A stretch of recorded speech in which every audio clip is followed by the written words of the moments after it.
Good afternoon, ladies and gentlemen. It is a pleasure to be here to moderate this panel. As we have a little time, we are going to start directly with the presentations. And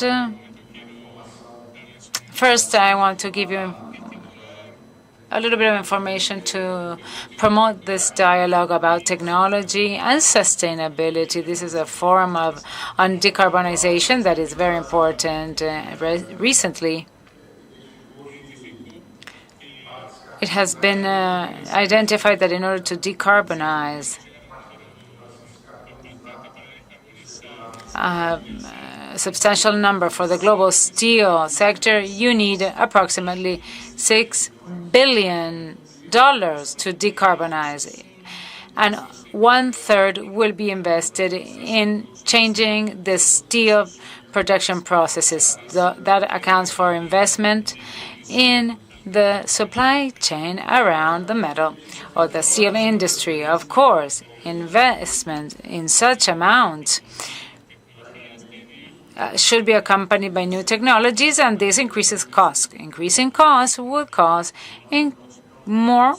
higher cost of products. So we are at a cross-section between value of products and how it all plays out. We want to know who will pay the bill. So now, I give you this as a trigger, this information is a trigger for the panel. I give the floor now to Gaetano for him to make his initial remarks, and so that we may start with the session. Thank you. The intensity of emissions has not been reduced in the last 10 years. The sector, in spite of the efforts in changing the technologies, productive technology or containment of emissions technologies, has failed in reducing the intensity of emissions, and that means clearly that final customers will not pay for the energy transition of the sector. The responsibility to bear this additional cost for the transition will have to be borne by the industries and governments who may support transitions.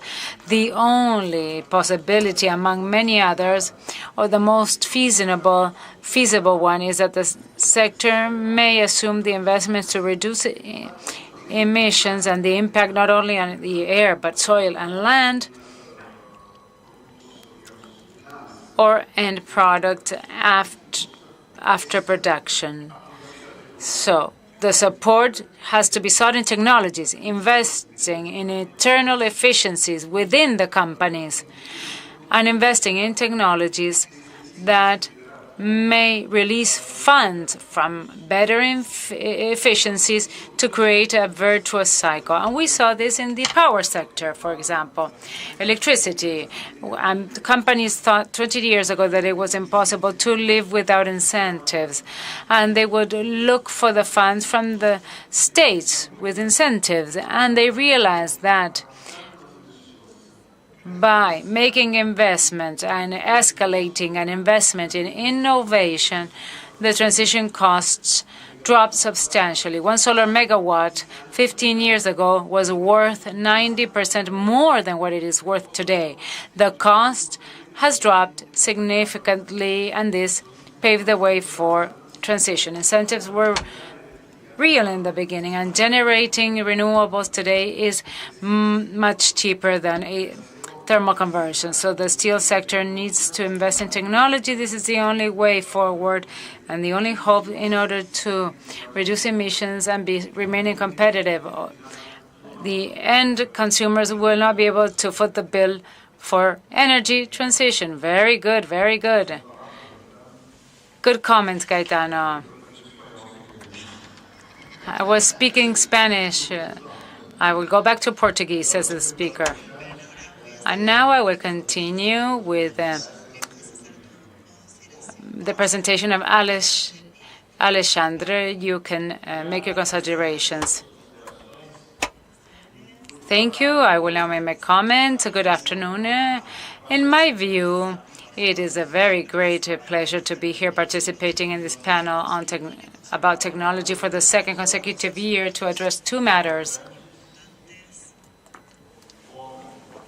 that are so important, such as sustainability.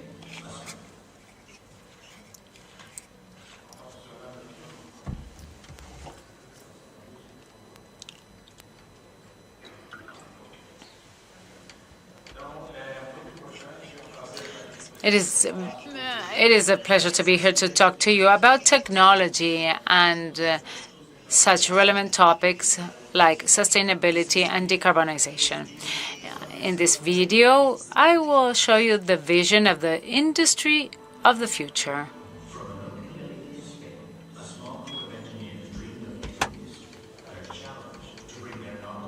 For innovation to the steel industry. What seemed like an impossible dream became a reality.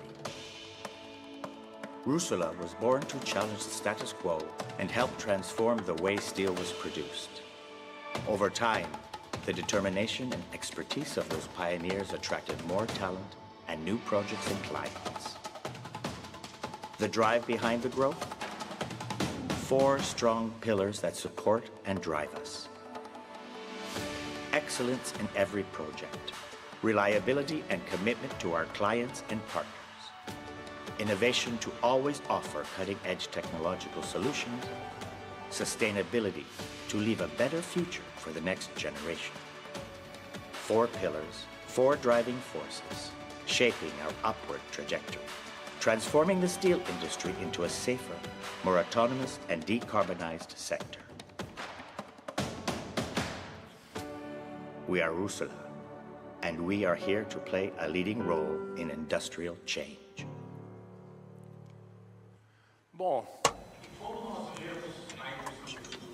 How do we envision the industry of the future? I will summarize in one word: an increasingly more sustainable industry. Sustainable, I am not speaking only of the environment, but also social environment that based on awareness and more security with the use of more digitalized tools such as AI tools, artificial vision, and in process intelligence, making decisions based on data. Out of the 17 sustainable goals set forth by the UN, Russula has solutions for at least 7 of them. 4 are linked to the water treatment processes. This is an example of the effluent recovery circuit. This is an ultrafiltration facility. With these systems, we can obtain zero waste emissions, or almost zero, in this project in the USA to develop a galvanized sheet. We treat 60 cubic meters hour of water that will be moved into the environment, and 200 cubic meters were no longer disposed of in the environment. From the standpoint of sustainability, considering industry, sustainable growth of innovation, the concept that we use in our processes are safer and more autonomous mills based on 3 key technologies: process intelligence for decision-making based on data, artificial intelligence, and artificial vision. MillPulse is our process intelligence tool. Basically, it is a digital consultant that helps us across all processes, across all rolling activities with process data, use of machine learning and AI, and allowing managers to make the best decisions. The manager in my side, whether operations, quality, or maintenance, may have a clear vision of equipment wear. For example, in the rolling operation, we see in green the start of the useful life. Then it has moved into red. That means that it is reaching its end of life. MillPulse tells us that whenever we replace a rolled product, when we have to make any change, MillPulse gives us a list of activities, modifications that we need to carry out in the rolling system, and split or marks what you can do before the turnaround and the ones you need to do after the turnaround in order to increase and maximize efficiency. Computer vision cameras not only provide images, but also become a sensor in the roller mill. It has an algorithm that analyzes the process. The camera analyzes a rod that comes from the rolling line, and it operates in the control system, and the bar goes back to the rolling operation, or the camera may measure the marks from a cutter to see whether it is aligned with the measurements. And if not, it will adjust the force according to the foreseen measurement, improving the metallic yield of the process. It will measure the dimension of the materials, and this does not require the operator to do it himself because it constitutes a hazardous activity. EDGE is the artificial intelligence tool which serves several functions that we use in the rolling mills. Here, I have chosen 4 of its functions. Mill behavior indicator is an indicator of the rolling mill behavior, which monitors the rolling mill behavior with the historical basis of its behavior, and this makes it possible to anticipate when a piece of equipment will break or suffer an anomaly or an accident. Gap self-control is a tool that has the operator have a gap distance between the rolling mill rollers to determine the diameter. Prediction is a tool that monitors the rolling mill conditions in real time to anticipate when the rolling mill channel will need to be changed. That is, this allows me to increase the rolling mill performance, and free tension rolling guarantees automatically a rolling mill without material tensile strength. Practically all the technologies that I presented are being applied to this project that Russula is developing with its partners in Spain for producing flat steel using 100% renewable energy with 0 emissions of effluents to the environment. This is what I wanted to mention. Thank you very much. Thank you, Alexandre, for your presentation. You have already given the answer that technology will actually contribute. Certainly, but not necessarily.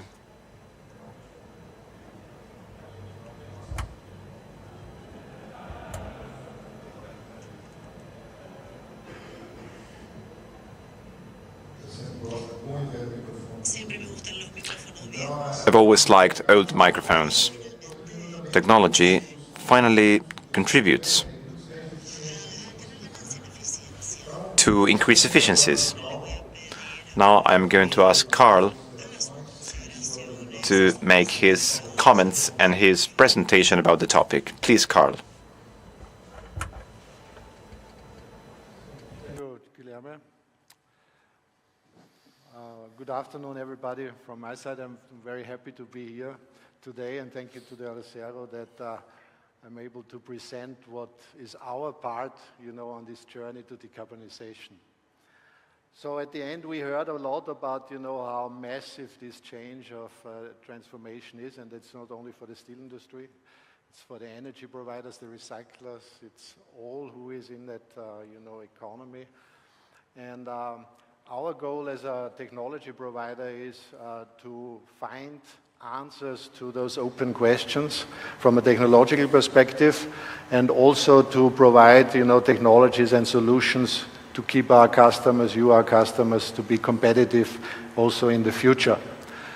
I think we as a company, Primetals, I think we are very well, positioned to provide, these kind of answers. We have around 2,500 service specialists close to customers to know what is the pain points of our customers, and we have 1,300 automation digitalization specialists really focusing on new solutions in this space. Overall, I think 6,800 references speak for themselves, but I think what is really important for our company, since we invented the LD process years ago, is innovation. And innovation is in our DNA, and I think the 4,500 patents we are holding are speaking a word for themselves. So it's all about innovation to make green happen. It takes courage to thrive in a world that is constantly changing, and an open mind to explore every aspect of nature. But with enough determination, you will discover things no one has ever seen before. Sometimes, all you need is a fresh perspective on the world we live in, and a creative approach to leap into the unknown. At Primetals Technologies, we pioneer new solutions designed to take metals production to the next level.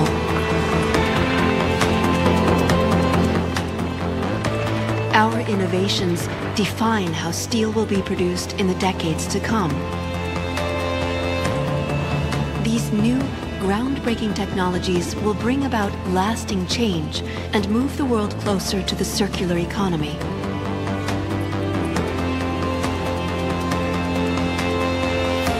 Our pioneers use their curiosity and determination to realize sustainable steel production. They have the courage to always question the status quo. At Primetals Technologies, we innovate for next generation products, helping to build a greener future for everyone. Because it is in our nature to make green happen. Now, to make green happen, I brought, 4 specific challenges we wanted to tackle, and we tackled in the last couple of years, and 4 answers for you. First challenge is how to enable hydrogen-powered iron making with any iron ore available. HY4 is a new technology we developed. It can be operated with nearly 100% hydrogen, so the possibility to do zero carbon iron making with this technology.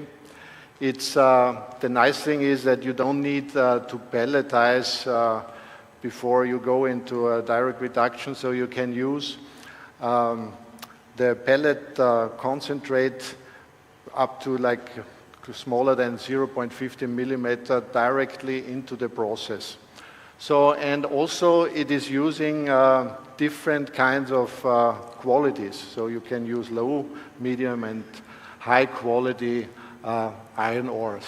This technology is now in upscaling mode, so we tested it over 3 years. Now building a semi-industrial plant and upscaling this and de-risking the upscaling, and in 3 years then going to a full-scale plant. We have 30 years of experience in direct reduction technologies, so based on this experience we could develop this really groundbreaking new technology. The next question is how to realize electric steel making with any grid infrastructure. Based on the new kind of infrastructure or power landscape with all the sustainable energy we are using coming from wind or coming from solar, also the grid requirements are changing. So there we are also addressing this problem with an active power feeder. That's based on power electronics, giving a possibility to effective flicker reduction by 10 times, also energy consumption reduction about 10%, and it increases the power efficiency and the arc stability. Then another question is how to provide carbon neutral endless casting rolling. VD ESP is a very well-established technology, ultra-compact casting and rolling technology. You can basically produce there also a cold rolling substitute. We are rolling down to 0.6 millimeter up to width of 2.6 meter. So a lot of possibilities with this technology. It's a very low energy consumption. You know, you can produce strip with 120 kilowatt hours per ton. That's world record for a 2.0 millimeter strip. So I think this is good numbers. You know, this technology is also available now in a coiled semi-endless coil-to-coil possibility, so that opens up also new possibilities in going to peridactic grades and also automotive exposed options. And the last question is to put, how to put every production-related aspects at your fingertips. And with the central operation cockpit, it's the possibility to bring all the information to one specific location. And the philosophy is that one operator operates several plants and several lines. And this is for sure only possible with a certain automation level and a certain digitalization level. And, you know, we are using also AI-driven models for prediction and also visual pattern recognition, because at the end it's we can only show those informations which are at that moment in time important for the operator to make the right decisions. So at the end, I think wanted to say that those proposals I gave you here are not only concepts, they are reality. So the future becomes reality now. We are realizing those, projects. And our commitment here as Primetals Technologies is to keep on innovating and to provide those solutions to our customers that they are able to make green happen. Thank you. Obrigado, Karl. Excelentes colocações. Excellent presentation. I'll go back to Gaetano. He's Italian, and I had agreed with him, but for the first time in my life, I would risk it and make questions in Italian. But then I decided not to, because there is no interpretation into or from Italian, so we won't do that in Gaetano. I would like you to talk and give your opinion about the situation that you see with the progress of sustainability in the steel industry. What are the challenges that you think are the most critical, and which perspectives do you see for the midterm, for 2030 or so? What could you add from the technological point of view? There are great challenges in terms of production, prices which do not support additional investments, very often unloyal competition, unfair competition. But considering opportunities and the positive side, first, some values upheld by Accenture. 7 out of 10 companies consider that having a decarbonization plan is vital to continue existing. Now, out of the positive 70%, 1 out of 4 has specific goals about how to reach that purpose, and only 8% are doing something about it. So we are analyzing a complicated situation, but using very few data. Very often, plans are very superficial and inspirational. They are useful for external marketing, but they lack content. And finally, whenever we see new reporting systems, or whenever we want to connect sustainability with the world of operations, we panic. What we see in the company is that there are lots of problems associated with sustainability. So on the one hand, companies are finding it very hard to have a truly integral strategy. How can I get this decarbonization project to obtain funding and to provide benefits? And second, how can I measure it, and how can I address the new regulations that are being imposed? I can play a local role in Latin America, waiting for nothing to change in terms of regulation, but the scenario is a global one. Europe and the United States are a reality, and the United States will impose their agenda. So where do we see opportunities? First, we should try to impose some order on the world of data. And we should get every initiative, every investment initiative, whether big or small, to be connected to a business case, to what is expected in terms of operational results. We should create a smart database that is connected, that allows the company to trust the transition. Second, we must use technology. We have talked about Gen AI, digital twins. The technologies are available, and they are much more economical than 3 or 4 years ago. Today, access to technological solutions is within reach. The scenario has changed dramatically. Today, we don't talk about systems that require millions and millions of dollars of investments, training, and are irreversible. Today, everything is more streamlined. The cloud system allows you to experiment with solutions in a pilot manner. So we always suggest to test solutions. You have to try them and consider the benefits.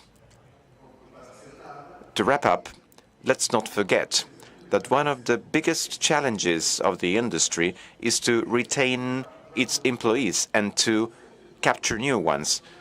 So this is a traditional industry that needs to take a look at the future. It needs to fund the future, but with employees who have been in the company for 30 years. With all due respect, it is important to incorporate new talent, to motivate those people who want to participate in the transformation. And this can only be done if the company develops a strategic, consistent plan.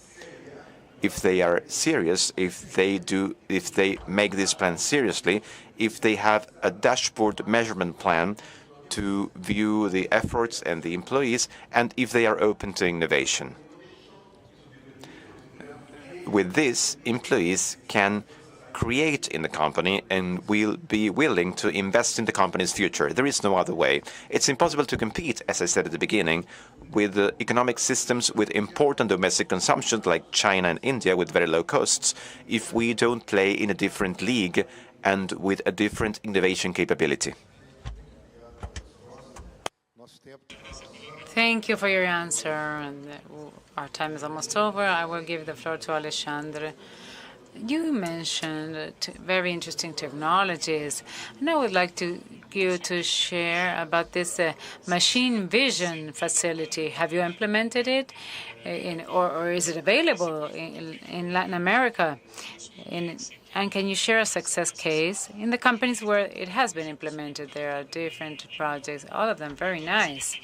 But I would choose one that was implemented in the Charqueados city in Rio Grande do Sul in a roller facility, Gerdau for automotive rolling.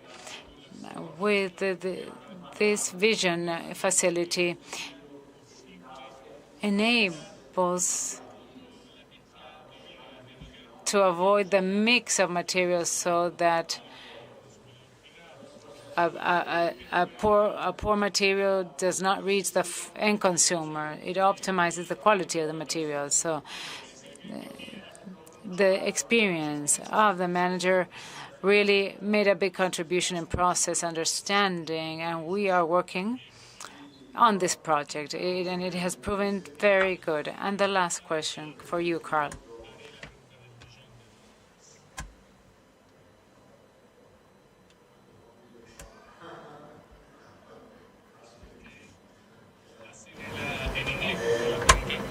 Question?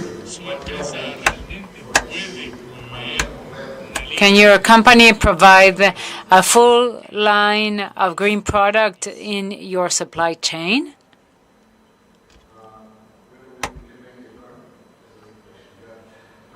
Yeah, I think at the end, we have talked about that a lot. It depends, the technology is available. It depends a lot about the energy availability, whether there's green energy available, is hydrogen available.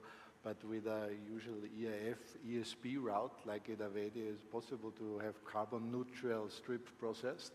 Also on the DI process, it's possible, you need to have the hydrogen. But, I think there's a lot of other complementary technologies when necessary. We're working on those, specifically in the direct reduction area. There's more to come. And also on the scrap upcycling, we discussed that today. Scrap is so important, but we have enough scrap, but bad scrap. So this is a field where we are heavily investing also, because it's also a topic. And at the end, we have this step of, transformation, electrification, going to like hydrogen economy, but at the end we cannot electrify everything because there is not enough power for what we have. So at the end, I think we have to look, and the blast furnace will also stay. It will not go away. So at the end, technologies to improve blast furnace, but also carbon capture is a topic which we are heavily involved. So we have pilot plant in Europe for this topic, carbon capture of blast furnace gas, and we have also a plant in Europe where we are, capturing CO2 from blast furnace BOF and then transforming in value product ethanol. So that's a utilization. So that's full circular economy. But those technologies need also, still scale and improvements from a technological perspective. But it's available, so we get there. Yes. Então a resposta é sim. Of course, we will get there. Our time is finished. First, I want to thank the members of the panel. It was a very good one. It was very illuminating. I want to thank you all, and thank you for your participation in the audience. Thanks.